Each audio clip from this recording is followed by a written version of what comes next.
ये इतनी बड़ी दुनिया तबाह हो गई है। अगर ईश्वर होता तो ये होने देता?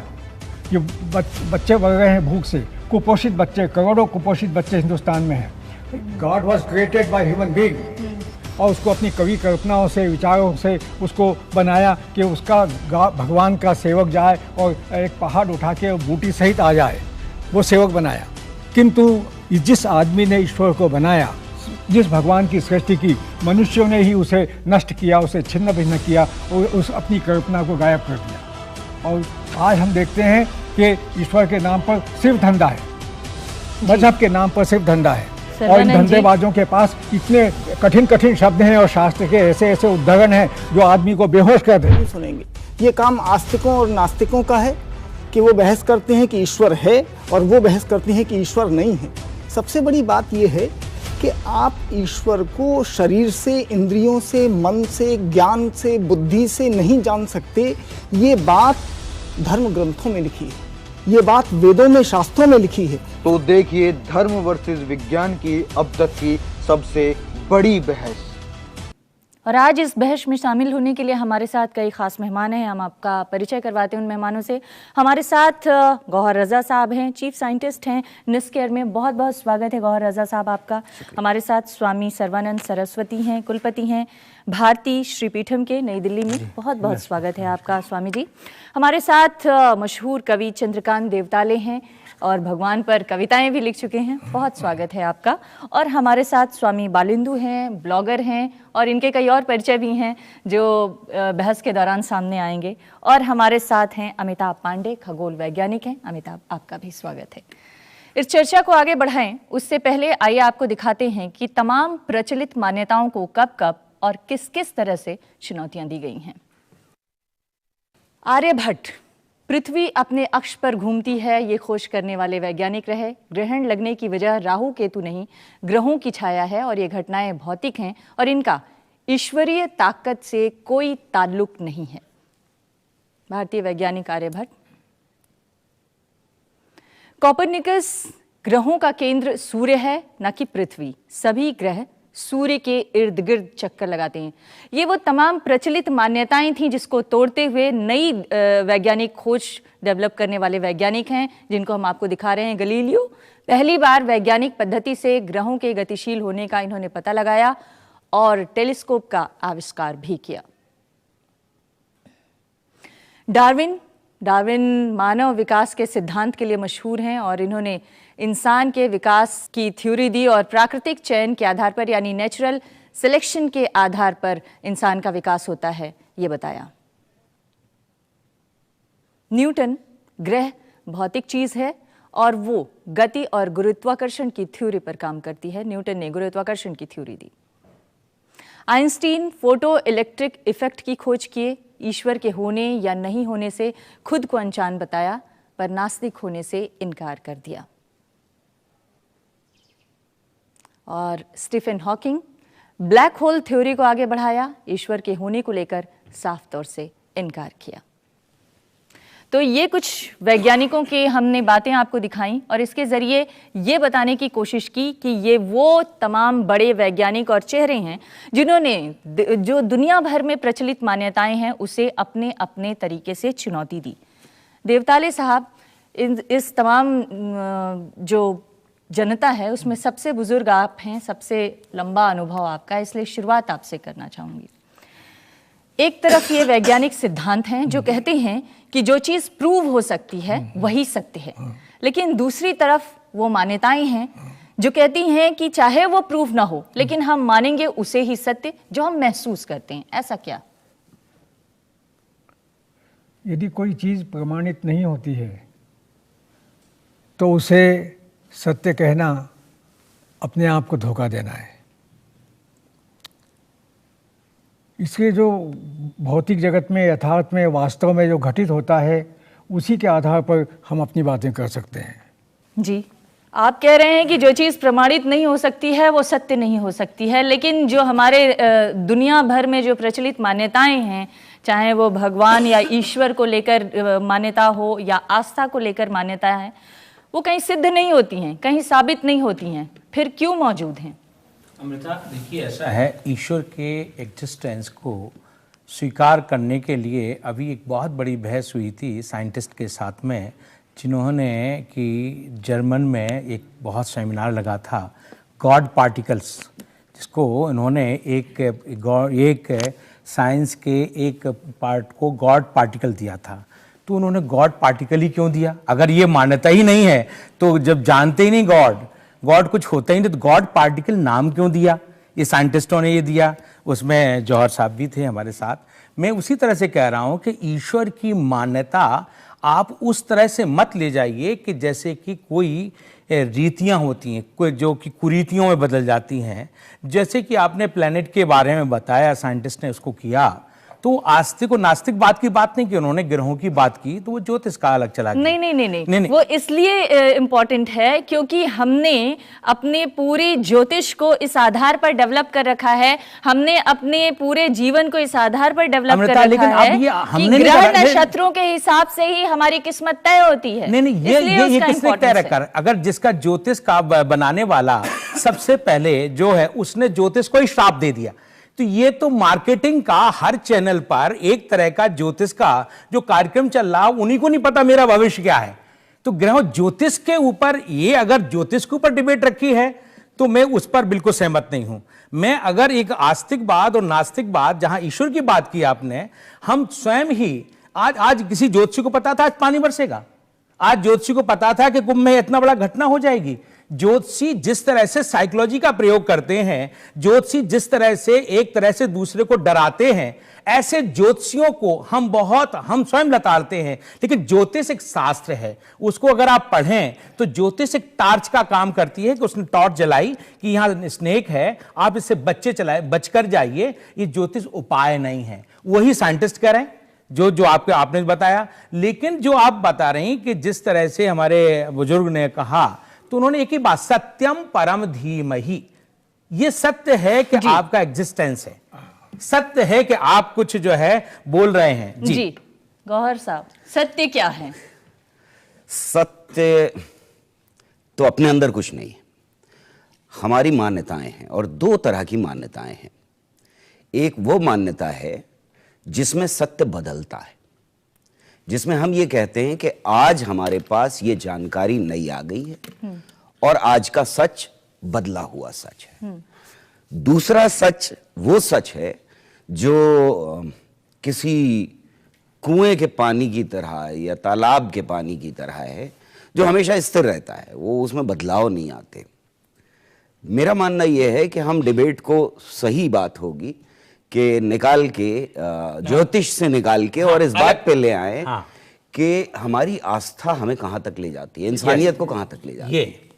लेकिन शुरुआत करना चाहता थोड़ा सत्य को दो जगह मत ले जाइए, ना चाहे कुरान शरीफ ले जाए चाहे गीता में ले जाइए। सत्य, एक बार गौहर साहब को मैं वहां से बात शुरू करना चाहता हूं जहां से मैंने ये सवाल अपने बचपन में सोचने शुरू किया।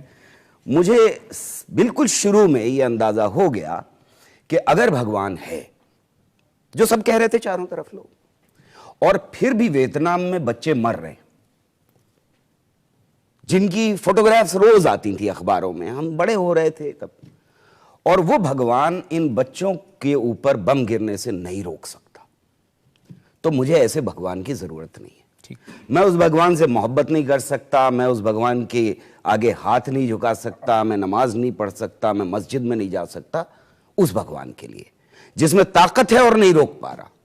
और अगर उसमें ताकत ही नहीं है रोकने की, तो फिर मुझे उस भगवान की जरूरत नहीं। तो यहां से मेरी नास्तिकता शुरू होती है, और अब मैं 55 साल 56 साल का हो चुका हूं, कभी मुझे उस भगवान की जरूरत नहीं पड़ी जिसकी बाकी लोगों को जरूरत पड़ती। जी अमिताभ, मुझे अभी देवताली जी की कविता याद आ गई, और मैं दो उसके छोटा सा हिस्सा पढ़ना चाहूँगा कि अखबार के चेहरे पर जिस वक्त 3 बच्चे आइसक्रीम खाते हंस रहे हैं, उसी वक्त 20 पैसे में सामान ढोने के लिए लुका छिपी करते बच्चों के पुट्ठों पर पुलिस वालों की बेंतें उमच रही हैं। ईश्वर होता तो इतनी देर में उसकी देह कोड़ से गलने लगती, सत्य होता तो अपनी न्यायाधीश की कुर्सी से उतरकर जलती सलाखें आंखों में खुपस लेता, सुंदर होता तो वह अपने चेहरे पर तेजाब पोत अंधे कुएं में कूद गया होता। लेकिन अगर वो होता तब तो ये एक जो सवाल है कि अगर वो सर्वशक्तिमान है कोई, जैसा कहते हैं लोग, उसके कोई विज्ञान में कोई भी ऐसे सर्वशक्तिमान उनका प्रमाण नहीं मिला है। बोलते फोर्स है, कोई ताकत है, तो हम 4-5 फोर्सेस को जानते हैं। एक आपका इलेक्ट्रिक फोर्स था, पहले मैग्नेटिक फोर्स था, दोनों को जोड़ के बना दिया इलेक्ट्रोमैग्नेटिक फोर्स। फिर एक फोर्स था आपका जैसे नाभिक के अंदर फोर्स मिला, 2 तरह के फोर्स मिले। एक था आपका weak force, weak nuclear force, एक स्ट्रॉन्ग न्यूक्लियर फोर्स। तो वीक फोर्स को इलेक्ट्रोमैग्नेटिक फोर्स से बना के इलेक्ट्रो वीक फोर्स बना दिया गया। अब वैज्ञानिक इन सबको जोड़ के कल्पना कर रहे हैं कोई ऐसी एक फोर्स होगी जो फिजिकल चीज है। इनके पार्टिकल है जो ढूंढे गए हैं, जैसे लाइट का जो पार्टिकल होता है फोटोन, वो इलेक्ट्रोमैग्नेटिक फोर्स को कैरी करता है। स्ट्रॉन्ग फोर्स का पार्टिकल ग्लूऑन जो नाभिक में प्रोटॉन्स को जोड़ अंदर संभाल के रखता है और प्रोटॉन के अंदर क्वार्क्स को जोड़ के रखता है। तो ये सारे विज्ञान की तलाश है कि जो दुनिया कैसे बनी, कहाँ से आई, कैसे चल रही है, इसमें किसी भी बनाने वाले का किसी भी तरह का कोई अस्तित्व का प्रमाण दिखता नहीं है। या तो बहुत वो छलिया है, हमसे मजाक कर रहा है, हमें धोखा दे रहा है, और नहीं तो वाकई कुछ नहीं है। और अगर है तो ये सब क्यों हो रहा है? बालेंदु जी, देखिए, विज्ञान तो कहता है कि ईश्वर जैसी कोई शक्ति नहीं है, कोई मास्टर पावर नहीं है, लेकिन आप ईश्वर को मानते हुए फिर उससे दूर चले गए, ऐसा क्यों किया आपने? मैं धर्म को, ईश्वर को, सबको मानता था, बहुत बड़ा धार्मिक था, विश्वासी था, परंतु मैं नास्तिक बन गया। सबसे बड़ी बात यह है कि प्रत्यक्ष को प्रमाण की आवश्यकता नहीं होती और सत्य को विश्वास की आवश्यकता नहीं होती। जहां पर आपसे कोई कहे कि आप विश्वास करिए, क्योंकि जो सत्य है वो तो सत्य है ही है। आग का काम है जलाना, वो जलाएगी, आप विश्वास करो या मत करो, कोई फर्क नहीं पड़ता। आग का जो काम है वो आग करेगी। इसी तरह से जो ईश्वर की बात है, ये एक आस्था की बात है। इसमें आप प्रमाण खोजने मत जाइए। वैज्ञानिकों से आप कभी वैज्ञानिकों से ये नहीं सुनेंगे, उनको बहस करते नहीं सुनेंगे।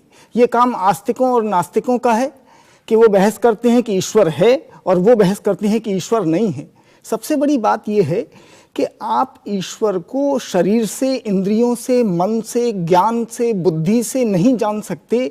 ये बात धर्म ग्रंथों में लिखी है, ये बात वेदों में, शास्त्रों में लिखी है। फिर मेरे समझ में नहीं आता कि आस्तिक लोग, ये धार्मिक लोग क्यों अपना माथा खोपड़ी खराब करते रहते हैं प्रमाण दे देकर कि ये ईश्वर है, ईश्वर है। अरे भाई, तुम्हारे शास्त्रों में खुद ही लिखा है कि आप ईश्वर को इंद्रियों से, बुद्धि से, मन से, ज्ञान से नहीं जान सकते।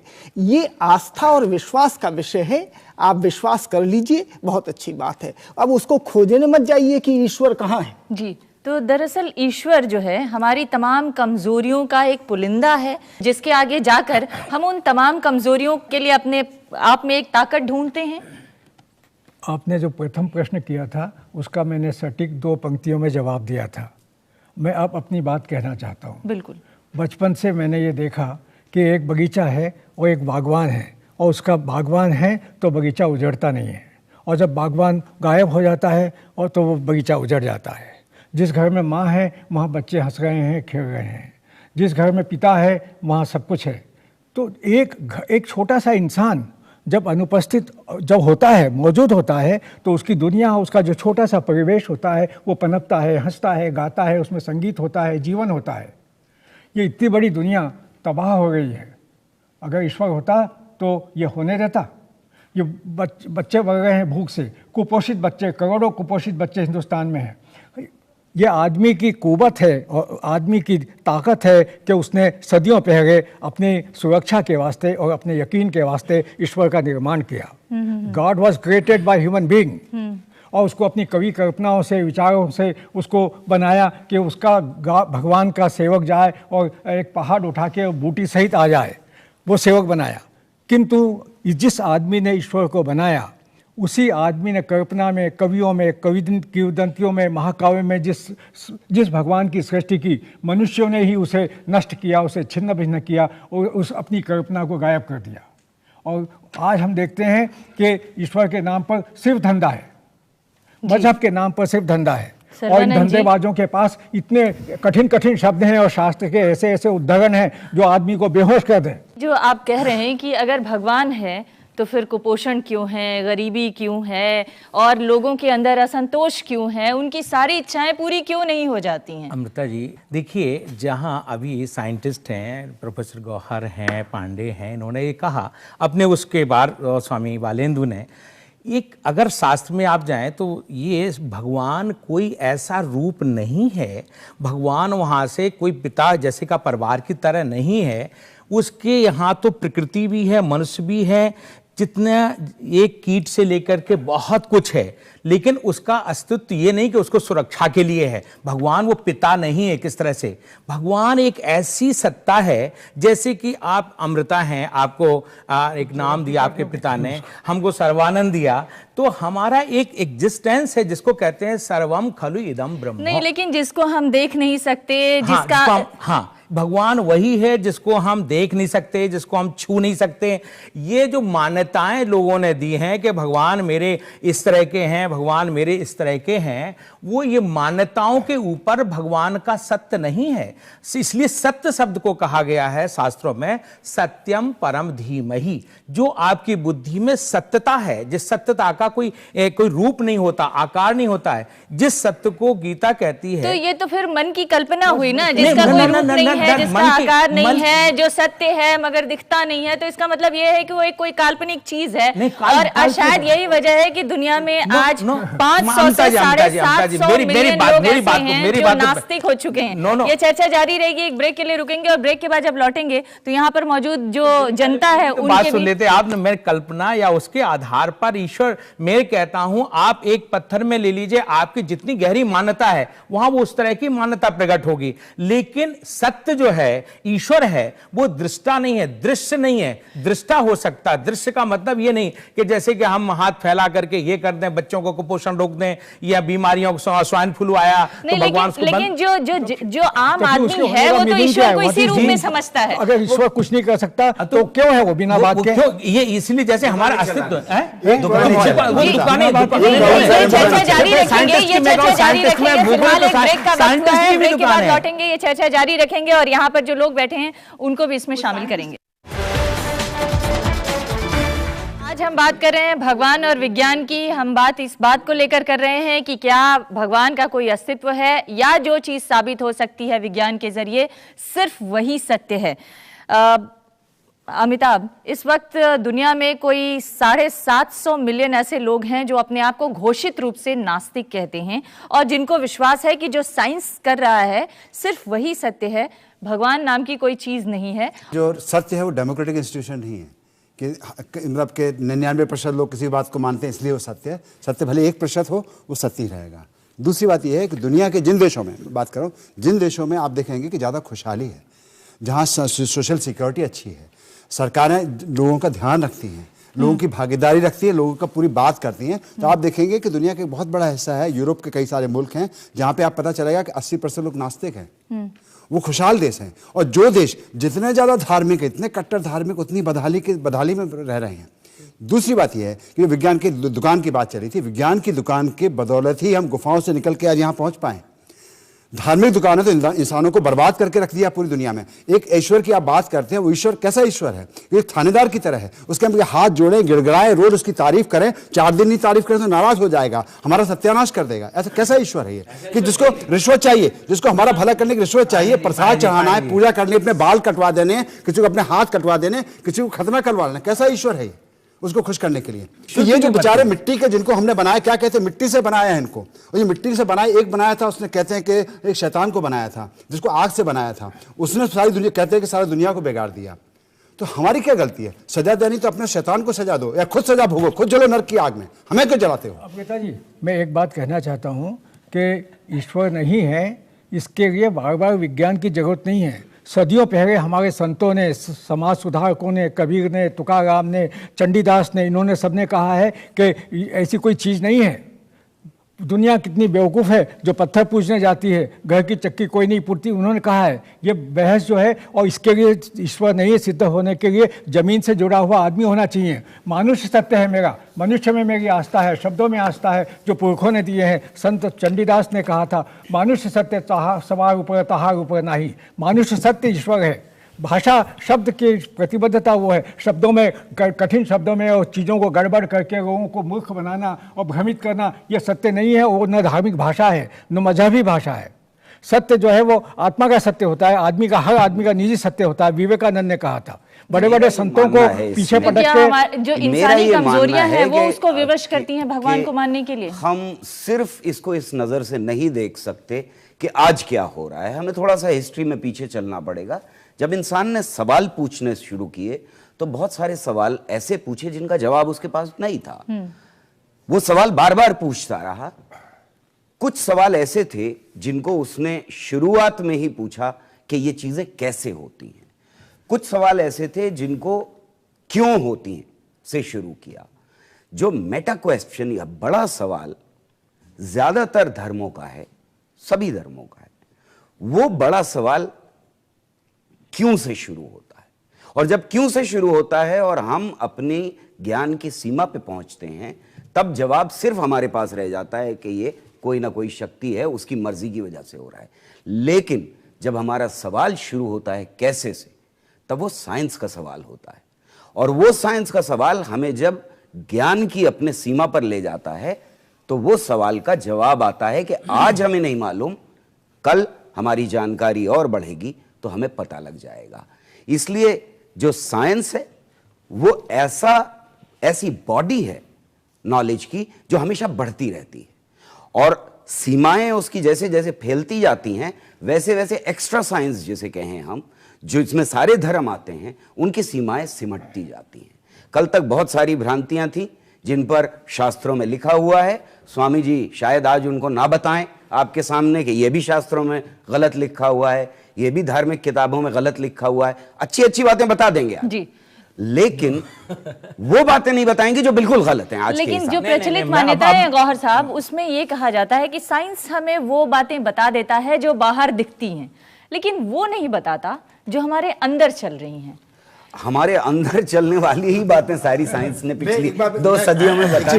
मुझे भी तो बोलने का हमारा अभी कल ही मैं पढ़ रहा था दिमाग कैसे काम करता है। बहुत ही जल्दी एक छोटी सी चिप यहाँ लगा दी जाएगी, मैं आपके मन की बात जान पाऊंगा, हम दोनों की चिप लग जाएगी, ये क्या सोच रहे हैं मैं, तो जिसको हम बोलते हैं अंतर मन की बात है जानना, ये विज्ञान संभव कर देगा 2-4 साल में। लेकिन ये इजाजत देंगे तो इजाजत देंगे तो सब आपका क्या होगा? मैं नहीं, सब हमारा कुछ नहीं, हमारा तो बिल्कुल ठीक होगा। सच्चाई ये है कि हमारे ये 4-5 विद्वान, आप भी पांचों में आ गई। एक मैं बता दूं, ईश्वर ने कभी भी, जब ये सृष्टि प्रारंभ हुई, साइंस ये कर सकता है कि एक फूल के कई कलर को सिद्ध करने के तोड़ मोड़ कर दे उसको, लेकिन ईश्वर एक ही काम करता है कि फ्लावर में कई तरह के कलर, एक ही तरह के। आपने देखो दुनिया में जितनी सृष्टि, सबके चेहरे अलग ही अलग, एक ही साचा नहीं है। तो वो जो कुछ भी ईश्वर ना करता है ना संघरता है, ईश्वर आपके अंदर एक प्रसन्नता है, एक हैप्पीनेस है। जो साइंस एक खोज है, तो उस खोज में भी साइंस के अंदर ये बुद्धि जौहर साहब जहां गड़बड़ आप कर रहे हैं, मैं नहीं बोला, आप मेरी बात तो सुन लें, यो बुद्धि फिर उसका जवाब दे दें। नहीं मेरी कह रहे, यो बुद्धि पर तस्तुसा।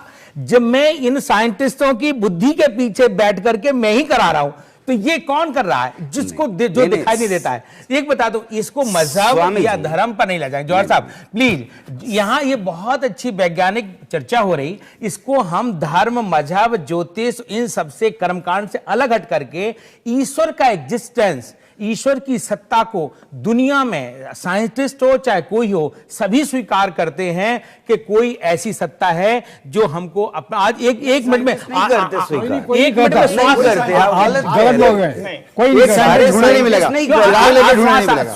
को आप ले सकते हैं, ऐसी चिप लगा। अच्छा बोलिए। मैं तो सिर्फ इसी चीज पे आने जा रहा था कि साइंस का ये सवाल ही नहीं है कि ईश्वर है या नहीं। इसलिए अगर साइंटिस्ट हो सकता है कि कोई मानता हो ईश्वर को, लेकिन साइंस ईश्वर को मानेगी ये सवाल ही पैदा नहीं होता, क्योंकि ये साइंस का सवाल ही नहीं है। न्यूटन, देखिए ऐसा है, फर्क क्या है, फर्क क्या है इस ज्ञान में जी। Fundamental question of science is to find the truth. Eventually अगर गॉड है या नहीं वो साइंटिस्ट ही ढूंढ के बताएगा। लेकिन एक minute, the approach that we are taking for this discussion is going in a different direction. God का डेफिनेशन क्या है, आप उससे स्टार्ट करके गॉड को नहीं ढूंढ सकते हो। You can't start of saying कि भगवान ने वियतनाम में बॉम्ब क्यों गिरा, वहां पे लोग क्यों मरे, उस डेफिनेशन से अगर आप स्टार्ट कर रहे हो तो आप भगवान को नहीं ढूंढ पाओगे। हाँ, आपने तो ऑलरेडी एक डेफिनेशन के अंदर बना दिया भगवान को, और अब आप कह रहे हो कि चलो इस डेफिनेशन के हिसाब से चलो भगवान को ढूंढते हैं। You have to stop that. You have to step back and start from a fresh mind, from the scratch, and try to figure out कि what is God. ये नहीं सोचिए कि क्योंकि वो चीज हो रहा है वहां पे, क्योंकि भगवान ने वो चीज नहीं होनी देनी चाहिए थी वहां पे, इसलिए God does not exist. That is the wrong approach. And I'm very, very clear that अगर भगवान है, मैं अपने आप को एग्नोस्टिक मानता हूं। भगवान है या नहीं, I think it's a very personal question. ना आपके डेफिनेशन से ना आपके डेफिनेशन से मैं कन्विंस हुआ कि भगवान एग्जिस्ट करता है या नहीं, ना आपके टेक्स्ट से ना आपके टेक्स्ट से। It is going to be a personal experience for me. My personal experience will determine God exist और नॉट। लेकिन आप ये मानते हैं कि भगवान है? मैं मानता हूं कि मुझे पता नहीं है। मैं मानता हूं कि आपके डेफिनेशन से मुझे कोई फर्क नहीं पड़ेगा। मैं मानता हूं कि अगर मुझे भगवान मिलेगा तो वो मेरे अंदर मिलेगा, वो मेरे ढूंढने से मिलेगा, आपके बताने से नहीं मिलेगा। Very good. My definition of God is that my relationship with God is going to be my relationship, not based on your relationship. मेरे फादर का मेरे साथ क्या रिलेशनशिप है वो सिर्फ मेरे साथ। परेशानी है कि हमारा डिस्कशन ही खत्म हो जाता है जो जिस रास्ते पे आप चलने को कह रहे हैं। यानी आपका भगवान आपको मिलेगा, मेरा भगवान मुझे मिलेगा, उनका भगवान उनको मिलेगा। डिस्कशन की पॉसिबिलिटी सारी खत्म हो गई। शास्त्रों में उपनिषदों में जो ईश्वर की जो परिभाषा की गई है उस पर आते हैं, जिसका न कोई रंग है, न कोई रूप है, न कोई गंध है, न कोई स्वाद है। सुनिए नचिकेता ने सभी सवाल पूछा ना, ठीक है, याज्ञवल्क्य ने उसका जवाब भी दिया था, ठीक है। ये तो ऑलमोस्ट जिसको फिजिक्स में नथिंग कहा जाता है उसकी परिभाषा लग रही है, जो है ही नहीं। अरे उस ईश्वर सुनिए उस तरह का बना करके उसके ऊपर ला रहे हैं। सुनिए, मेरी परिभाषा नहीं, ये मेरी परिभाषा नहीं। फ्लावर में कोई सुनिए मेरी परिभाषा नहीं है। जितनी भी परिभाषा को अलग अलग तरीके से अपने स्वार्थ के हिसाब से परिभाषित किया है। कोई ज्ञान की तलाश कर रहा था, कोई अपना कोई राज्य चलाना था, सत्ता चलानी थी, उसके लिए एक ईश्वर गढ़ा जो कि डंडा लेके खड़ा हुआ है सर पे। सर फोड़ दूंगा मुझे नहीं मानोगे तो, तुम्हारा गला काट दूंगा मुझे नहीं मानोगे तो। एक ईश्वर चला रहा है। ईश्वर लोग कहते हैं कि शायद कहीं वही ईश्वर जैसा इनका एक सवाल था। नहीं, ईश्वर कभी आजकल ऐसा नहीं कहता। ईश्वर की अलग अलग परिभाषाएं अपने अलग अलग स्वार्थों से लोगों ने की हैं, लेकिन मोटे तौर पर सामाजिक तौर पर इसको ईश्वर कहा जाता है, जो जिसके बारे में सर्वमान्य है। सब लोग, सब गरीब लोग, गुरबे लोग रोज की पूजा करते हैं, अर्चना करते हैं, अपना धन लुटाते हैं उसके ऊपर, अपना वक्त बर्बाद करते हैं, अपना वक्त बर्बाद करते हैं, और जिसकी दुकानें हर जगह खुली हुई हैं, हर फुटपाथ पे कब्जा होता जा रहा है। जब बच्चों के खेलने के पार्क खत्म कर दिए गए, वहां मंदिर बना दिए गए, साईं बाबा के टेंपल बना दिए गए, ये क्या हो रहा है? यही बात है पर्सनल आस्था की। मैं एक बताऊं, आपसे ज्यादा कड़क बोल सकता हूं कि ये साइंटिस्ट को ही उस ईश्वर ने दिया जो आप शोध कर रहे हैं, ये कर रहे हैं, और आपको बोलने की ईश्वर ने कहीं थ्रेटिंग नहीं किया है कि तुम हमको ऐसा करोगे तो तुमको डंडा मारेंगे। ये शब्दों का प्रयोग कहीं शास्त्र में नहीं है। देखिए, मैं फिर मनुस्मृति को कोट करूं। हाँ, मनुस्मृति को कोट करूं, बताइए किसको कोट करूं? ये चर्चा जारी रखेंगे। यहाँ पे जो बहस हो रही है उसमें एक बात तो साइंस पर आइए, आइए साइंस पर आते हैं। भगवान के जो मानने वाले हैं वो इस बात के लिए तैयार नहीं है कि भगवान को सिद्ध किया जा सके या न किया जा सके, लेकिन भगवान है। हम आस्था को मानते हैं, लेकिन जो विज्ञान है आज वही बड़े पद पे पहुंचा रहा, वो इस पे पहुंचा रहा। ब्रेक के बाद आएंगे तो आप ही से इस चर्चा को शुरुआत करेंगे। बने रहिएगा हमारे साथ, एक ब्रेक ले लो। तो आज हम बात कर रहे हैं विज्ञान और भगवान की, और दुनिया भर में ऐसे तमाम उदाहरण हैं जब जब भगवान की आस्था को चुनौती दी गई है, तब जो है उसे तरह तरह की मुश्किलों का सामना करना पड़ा है। एक कवि के बारे में मैं पढ़ रही थी, पीवी शेली, जो अंग्रेजी के बहुत मशहूर कवि हैं, उनको ऑक्सफोर्ड से निकाल दिया गया था सिर्फ नास्तिक होने की वजह से। आप अपना सवाल पूछिए, क्या कहना चाह रहे हैं? जी, मेरा ये पूछना है कि आप जैसे जानते होंगे कि भगवान के नाम पे इस दुनिया में लाखों युद्ध होते हैं। एक इंस्टीट्यूशन साइंस है, एक इंस्टीट्यूशन रिलीजन है। मैं रिलीजन और भगवान को जोड़ नहीं रहा हूं, बस मैं ये बोल रहा हूं कि भगवान एक रिलीजन का प्रतिनिधि है, तो वो प्रतिनिधि बैठ करके ये सब देखता रहता है। साइंस के नाम पे आज तक आप मुझे एक युग बता दीजिए जो साइंस में आपस में साइंस ने स्टार्ट किया हो। रिलीजन के जो गुरु हैं, जो भगवान हैं, उनकी वजह से आज दुनिया को इतना नुकसान उठाना पड़ रहा है। चारों तरफ इतने ज्यादा हमारे आतंकवादी हमले हो रहे हैं। अभी रिसेंटली हैदराबाद में बम ब्लास्ट हुआ है। ये सब क्या है? ये सब हमारे को धर्म का देन है। और धर्म किसके लिए? ईश्वर के लिए। उस ईश्वर के लिए ये सब हो रहा है और वो आंखें बंद करके वहां सत्ता में बैठा हुआ देख रहा है कि 6000 साल बाद कलयुग खत्म होगा, फिर वो सजा देगा, और आज यहां लोग मर रहे हैं, उनको बचाने कौन आएगा? जी, इस बहस का कोई अंत नहीं है और जितनी सूक्तियां और ज्ञान और पांडित्य का प्रदर्शन है वो मनुष्य के सहज विवेक, सामान्य चेतना और साधारण आदमी की सोच समझ से बाहर है। मेरा फिर अंतिम रूप से ये कहना है कि मनुष्य ने अपनी सुरक्षा के वास्ते, अपने सरोकारों के वास्ते जिस तरह से बीजू का खेत में बना देते हैं, जिस तरह से पत्थर का गांव के अंदर एक गांव का देवता बना देते हैं कि गांव की सुरक्षा बनी रहेगी, काटी गांव जैसे गांव में जहां लोग घास खाते थे वहां भी एक देवता बना हुआ था, ईश्वर का निर्माण किया है और सदियों से उसको बड़ा बना दिया। अब मेरा ये निवेदन है कि उस ईश्वर को मनुष्य ने ही अपनी करतूतों से छिन्न भिन्न किया है। अब आज की बहस से मुझे लगता है कि आप विज्ञान को भी भगवान बना देंगे।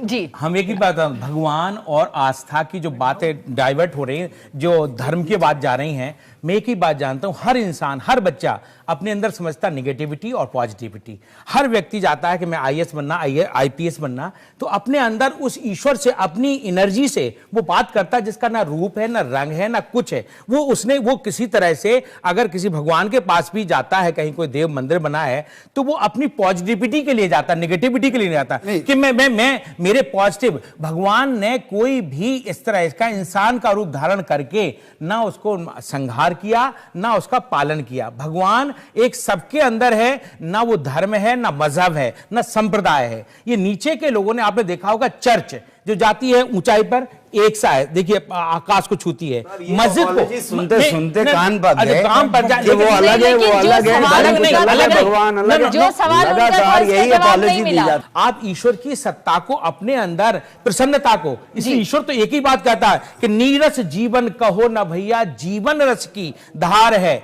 नीरस जीवन कहो न भैया, जीवन रस की धार है। इस बहती संस्कृति का ये सपना संसार, सपना है। जी, अच्छा गाते हो। एक मिनट एक सवाल, मजहबी संप्रदाय नहीं, आप ही से सवाल है। हाँ, सवाल मेरा आप ही से बोले। यहाँ 4 लोग नास्तिक हैं, एक आस्तिक हैं जी।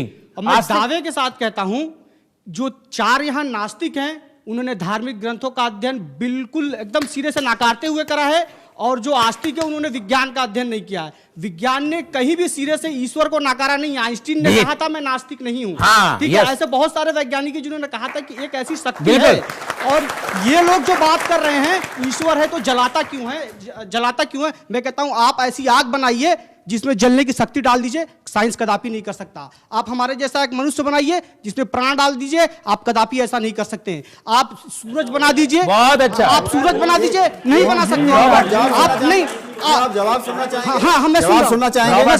सवाल जवाब सुनना चाहेंगे? एक मिनट, एक सवाल पूछिए। हाँ, सवाल ही पूछ रहा हूँ। वो साइंस ने, ईश्वर ने कहीं ऐसा नहीं कहा तुम बम पटकना। ईश्वर ने बात सवाल पूछ चुके, 5वां सवाल पूछना है बाबू। नहीं, आपकी बात को कहना, आपने कहा ना ईश्वर है तो वो मुझे खाना नहीं देता, मार देता है। हाँ। ईश्वर ने कभी ऐसा नहीं कहा कि तुम बम पटको मारो या खाना दो। ईश्वर ने बुद्धिमत्ता की बात की है अपने विवेक से। जब वहां आग लग रही थी तो आप घर पे बचाने क्यों नहीं गए? यानी आप अपने धर्म को गलत मान रहे हैं। आप जवाब भी सुन लीजिए अमिताभ। मैं ये जवाब एक कविता से दे रहा हूं, देताले सर की। कानों में आवाज आई मां की थी, धरती पर ढूंढो दुखों की जड़ें यही हैं, जिससे घबराए बाप तुम्हारे तकते हैं आसमान। हमारे सारे सुख दुख की जड़ यही इसी जमीन में है, किसी ऊपर आसमान में नहीं है, ना किसी आसमान किसने कहा आसमान में? सुनिए पहले सुन लीजिए, सुनना भी सीख लीजिए, यथार्थ में जाइए ना, सुनना भी सीख लीजिए, सुनना भी सीख लीजिए। सुनना भी सीखिए। धर्मों के अंदर भाईचारा, मोहब्बत भी कहीं कहीं है, लेकिन सारे धर्मों के अंदर नफरत, घृणा दूसरे इंसानों से उतनी ही है जितनी मोहब्बत की बात की जाती है। कोई ये बात कहीं नहीं लिखी है। सुनिए, अब से धार्मिक ग्रंथ मैं कोट करता हूं वाल्मीकि रामायण में। सुनिए, अब वाल्मीकि रामायण पढ़िए आपने? वाल्मीकि रामायण में राम एक सुपर्ण खा के नाक कान कटवा देते हैं, सीता की अग्नि परीक्षा लेते हैं। राम सीता मालूम क्या कहती है वाल्मीकि रामायण में? वाल्मीकि रामायण को कोट कर रहा हूं कि तुम तो सुनिए जवाब सुनिए, जवाब सुनिए, आप उस चीज को जवाब सुनिए, हमसे सुनिए ना। वाल्मीकि रामायण कोट कर रहा हूं, चीज को कोट करिए, वाल्मीकि रामायण कोट कर रहा हूं। आप गलत कोट कर रहे हैं, वेद को कोट करिए। इसी देश में वाल्मीकि रामायण को मानने वाले लोग नहीं है। आप वेद को कोट करके बताइए, आप कुरान को कोट करके बताइए, जिसे सर्वथा माना जाता है। आज भी इस देश में दिल्ली विश्वविद्यालय में ऐसे लोग हैं जो राम की अग्नि सीता की अग्नि परीक्षा को नहीं मानते, जिसे नहीं मानते। आप वेद और कुरान आपका कह दीजिए ये धर्म मानेंगे जब आप नहीं मानेंगे। मेरी भी पांडे जी, अमिताभ एक मिनट, अमिताभ देखिए ऐसा है कैसे हुई कि अगर हम बायस्ड स्टडी करना चाहें, आंखें बंद करके करना चाहें, तो फिर हमें धर्म के अंदर कुछ भी बुरा दिखाई नहीं देगा, जैसे ज्यादातर लाखों करोड़ों लोगों को नहीं दिखाई देता है। लेकिन हर धर्म के अंदर नफरत, घृणा उतनी ही मौजूद है, वरना मैं अपना धर्म मानूंगा ही नहीं। मैं अपने धर्म को बेहतर समझता हूं दूसरे से, तभी मैं अपना धर्म मानता हूं। दूसरी बात यह है कि धर्म के अंदर हमेशा का सच मौजूद होता है, जो सड़ा गला बदबूदार हो जाता है टाइम के पास होने की वजह से। आप बात कर रहे हैं बेहद पुरानी किताबों की, आप जहर खाना चाहते हैं तो क्या फर्क पड़ता है कि आप किस धर्म का जहर खाना चाहते हैं। जिसका बिग बैंग थ्योरी जो ये मानते हैं, उससे कोई फर्क नहीं पड़ता। नहीं, एक मिनट आप बात यह है कि सारे धर्मों के अंदर नफरत मौजूद है, सारे धर्म मोहब्बत की भी बात करते हैं। जब चाहें तो आप बड़ी नहीं बड़ी जंग शुरू कर। दुनिया वजूद में आई, दुनिया वजूद में बिग बैंग थ्योरी से आई। और हर धर्म के, मेरी बात सुन लीजिए, उसके बाद जरूर बोलिएगा। हर धर्म के अंदर है ये स्वामी बालेंदु साहब। हर धर्म के कपड़े बहुत धार्मिक शख्स थे और वृंदावन में धर्म की शिक्षा दीक्षा दिया करते थे, लेकिन अपने अनुभवों से इन्होंने सीखा कि धर्म में वो सारी चीजें नहीं हैं जो हमें आगे ले जाए, और वो नास्तिक हो गए। आप अपना अनुभव बताइए, बोलने दीजिए ना इनको। आप इनका अनुभव सुनिए, इसके बाद सवाल जवाब होगा। आप अपना अनुभव बताइए। देखिए, सबसे बड़ी बात यह है, आपने भी जो ये कहा कि आप किसी शास्त्र का प्रमाण दीजिए। कुरान के लिए आप पूछ रहे थे कि कुरान में कहीं लिखा है क्या? कुरान में कितनी जगह लिखा है कि जो नॉन बिलीवर्स हैं, नास्तिक हैं, उनको कत्ल कर दो, उनको मार दो। एक सिंगल लाइन बताइए आप। हाँ? एक सिंगल लाइन बताइए। आप कुरान लेकर के आइए। आपने शायद अरुण सूरी की वो किताब पढ़ी होगी, वर्ल्ड ऑफ फतवाज, जहां भी तुम नास्तिकों को देखो कत्ल करो। उसकी अगली लाइन आपने नहीं पढ़ी। उसकी अगली लाइन में ये लिखा है कि जंग के मैदान में अगर वो समझौता कर ले तो उनको एकदम सेफ जगह पे ले जाओ। आपने आधी लाइन तो कोट की और अगली लाइन छोड़ दी। अच्छा, सेफ जगह ले जाके कत्ल करो। अगर कुरान है तो ले आइए आप। अरे फिर भी आप जंग की, अब उसके आप ये बताइए, गलत बात कर रहे हैं। नहीं, गलत बात कर रहे हैं। हर धर्म ग्रंथ में हिंसा है। आपका तर्क ठीक है, लेकिन इनके अनुभव भी सुन लीजिए। हर ग्रंथ में हिंसा है। ये हिंसा से, खून से भरे हुए हैं। वो आपका धर्म ग्रंथ। नो, और सारे धर्मों के कपड़े खून से रंगे हुए कपड़े इंसानियत के। क्या बात है, चर्चा नहीं, लेकिन सवाल ये है कि हम जिसे मानना चाहते हैं हम उसे ही मानेंगे। यहाँ पे बात नहीं माने, बदल कर दीजिए। अमिताभ, यहाँ पे चर्चा का डायवर्जन हो गया। लग रहा है कि हम जिसे मानना चाहते हैं हम वही मानेंगे। एक दिन के लिए रुकते हैं, इसके बाद हाजिर होंगे, इस चर्चा को जारी रखेंगे। मार्क्स ने कहा था कि हमारी सामाजिक आर्थिक परिस्थितियां ही हमारे विचार बनाती हैं और इन्हीं विचारों से हम भगवान की कल्पना करते हैं, यानी भगवान के बारे में अपनी सोच, अपनी राय बनाते हैं। लेकिन क्या हमारी सामाजिक आर्थिक परिस्थितियों की वजह से हम कुछ मामलों में भगवान के ऊपर अपनी श्रद्धा छोड़ देते हैं और अपनी तमाम जो मुश्किलें हैं उसका हल भगवान में ढूंढने लग जाते हैं? बालेंदु जी, निश्चित रूप से। असल में जब इस दुनिया का विकास हो रहा था और दुनिया में सब जगह एक साथ हो रहा था, तब जो बहुत से अनुत्तरित प्रश्न थे, उनको मनुष्यों को उसका उत्तर नहीं मिल रहा था कि ये क्यों हो रहा है, बारिश क्यों हो रही है, बिजली क्यों कड़क रही है, तूफान क्यों आ रहा है। तो उन्होंने सोचा कि ये निश्चित रूप से कोई अदृश्य सत्ता का कमाल है और उन्होंने एक अदृश्य सत्ता को मानना शुरू कर दिया। फिर अलग अलग जगहों पर लोगों ने नियम बनाने शुरू किए, समाज को बांधने के लिए अलग अलग धर्मों का शुरू हुआ। परंतु सत्य बात यही है कि ईश्वर जो है वो आस्था और विश्वास का विषय है, उसको आप खोजने नहीं जाइए। जो बात ये हो रही थी कि धर्म की दुकान और विज्ञान की दुकान, कभी विज्ञान आपसे आकर ये नहीं कहेगा कि मुझको मानो, वो तो आपको मानना ही पड़ेगा, उसके अलावा आपके पास और कोई चारा ही नहीं है। तो जो ईश्वर की बात है वो विश्वास और आस्था की है, तर्क की नहीं है। मैं हाथ जोड़ करके सभी आस्तिकों से और धर्म वालों से, ईश्वर वालों से कहना चाहता हूं, कृपया तर्क मत करिए, बुद्धि मत लगाइए।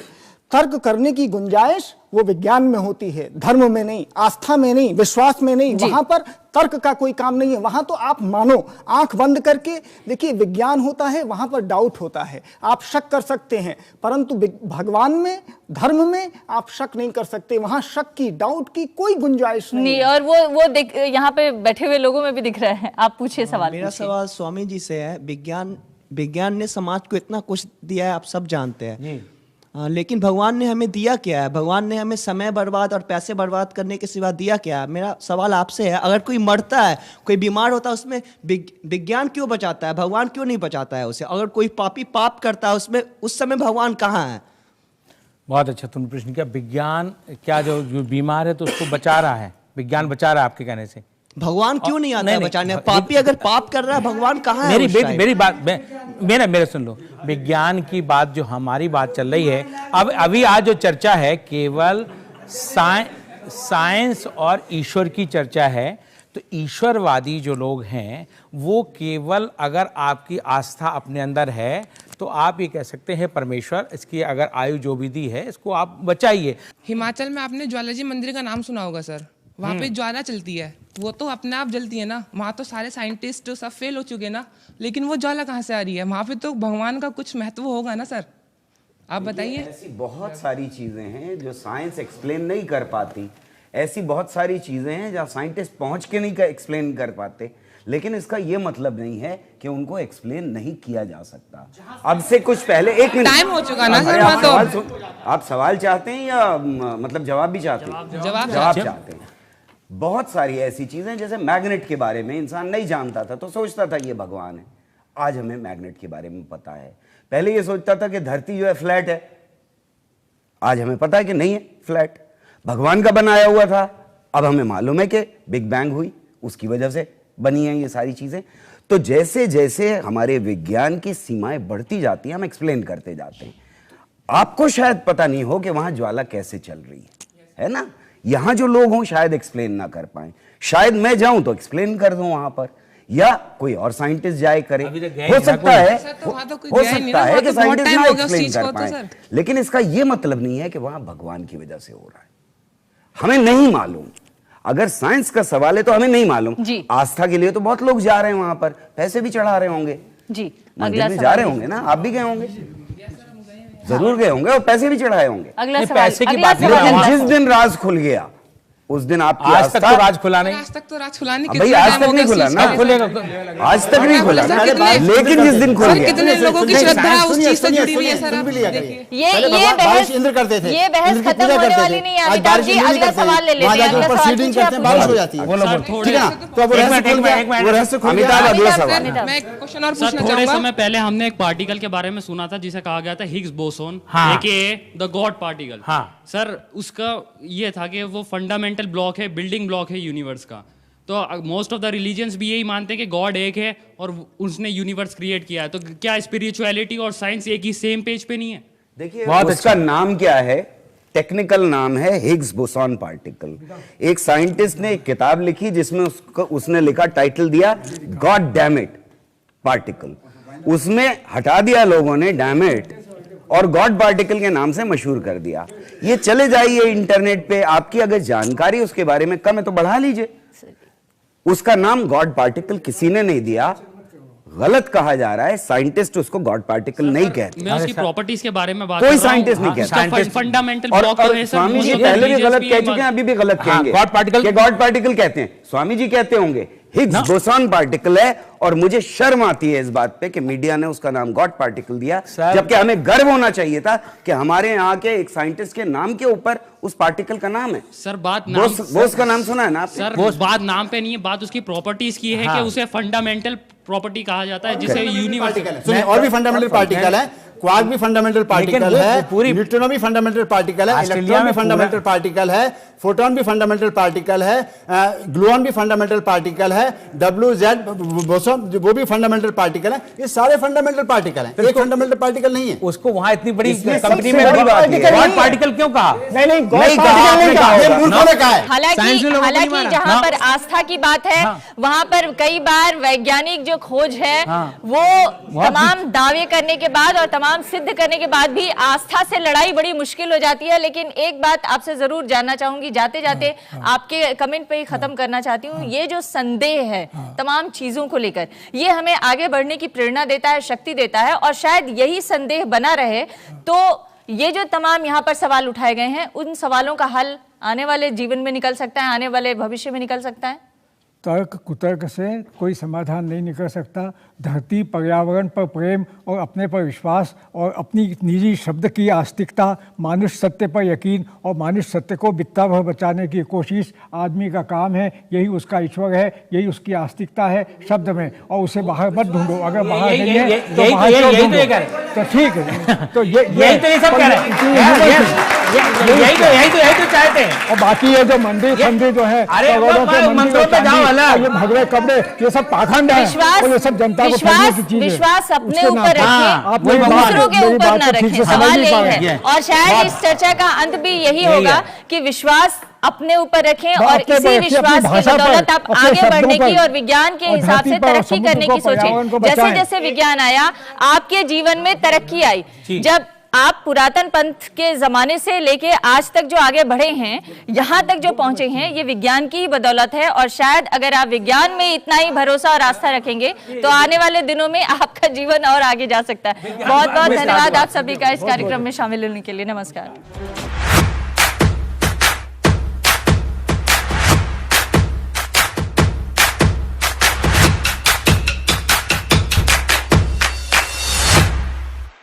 वीडियो के नीचे इस लाल बटन को दबाकर चैनल को सब्सक्राइब जरूर कर लें और इसके साथ में घंटी का बटन दबाकर ऑल पर जरूर क्लिक कर लें ताकि आने वाले टाइम की हर वीडियोस की नोटिफिकेशन आप तक जरूर पहुंच सके।